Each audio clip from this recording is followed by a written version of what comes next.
perfect. Are we on?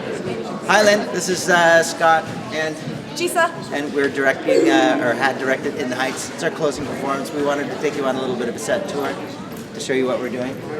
This is our bodega here. No, this is our dispatch. This is our dispatch. I'm screwing up already. We have something to show you, a surprise. You see the sign there.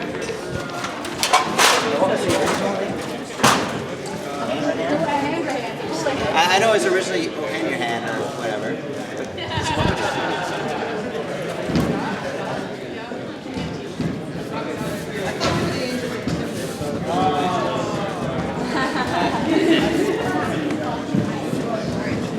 So we know you saved Coogan's, so we saved it too. Put it in the show.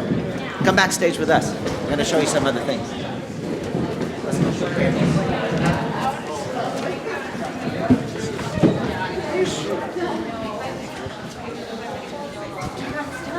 All right, Jesus is going to show you something with the candles that we use for Abuela's alabanza scene. So Lynn, on each of the candles we actually have a victim of the hurricane in Puerto Rico. So we honored each of them on the candles that we had around the Puerto Rican flag for Abuela's memorial. Cuban flag. Sorry, the Cuban flag for Abuela. We're tired. We're very tired. For Alabanza, so we had honored them, and each of the candles has a name, and we also have some more names back here on the set. So we have as many names as we can on the set for the people to honor them. And we know all our proceeds from today's show, the closing show, are going to the Unidos Fund and also the Immigrants We Get the Job Done Coalition. This is something special for Abuela. She loves her glass Coke bottles. So there's something special we did with Coke bottles up on her stoop. Come follow us. Come on, up on her balcony, I should say.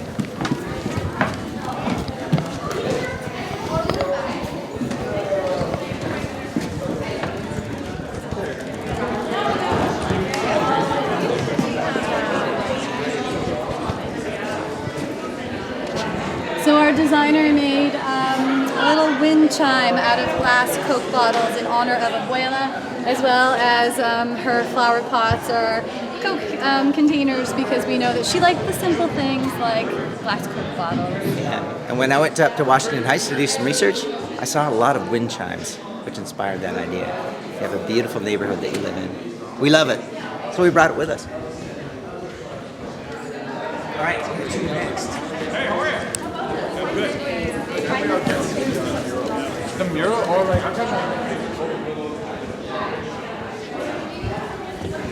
All right, let's go to the bodega. Actually, before we get to the bodega, we're going to show you something else about Backstage. Nice. So Scotty had an idea that all the cast should get Sharpies so they could tag up the stage. And so if you look, there's actually graffiti all over the stage. The kids got to tag their space, and they wrote all sorts of amazing things and messages for each other on the set.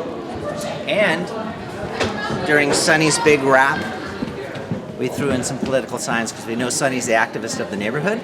So we made our audience aware of the issues that are pressing for the immigrant community today. To the bodega. Look, it's showing this.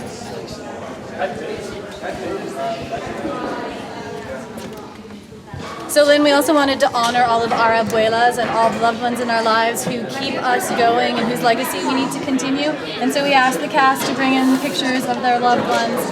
And so we decorated the back of the set with their loved ones so that their stories could also continue with us. And we have some over on the bodega side, so we'll take you there.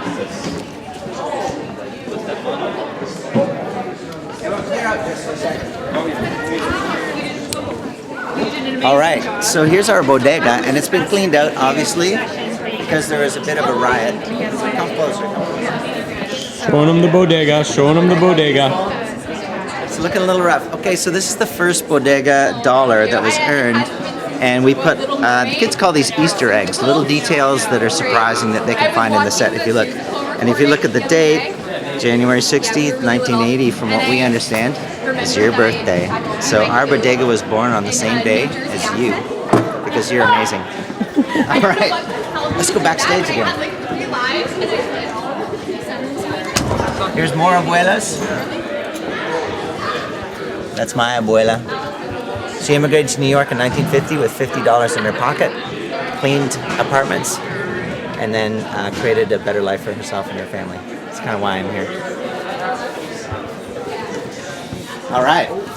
So on the boxes, when the ladies moved the salon to the Bronx, we put a special address on this. And Sebastian, your son, might even know this, because I'm sure his daddy has told him that 1520 Sedgwick Avenue is, yes, the birthplace of hip hop. Right? Cool Herc's Place, right? Where the block party started. So we added that little Easter egg too. What else do we have? Yes, a piragua cart.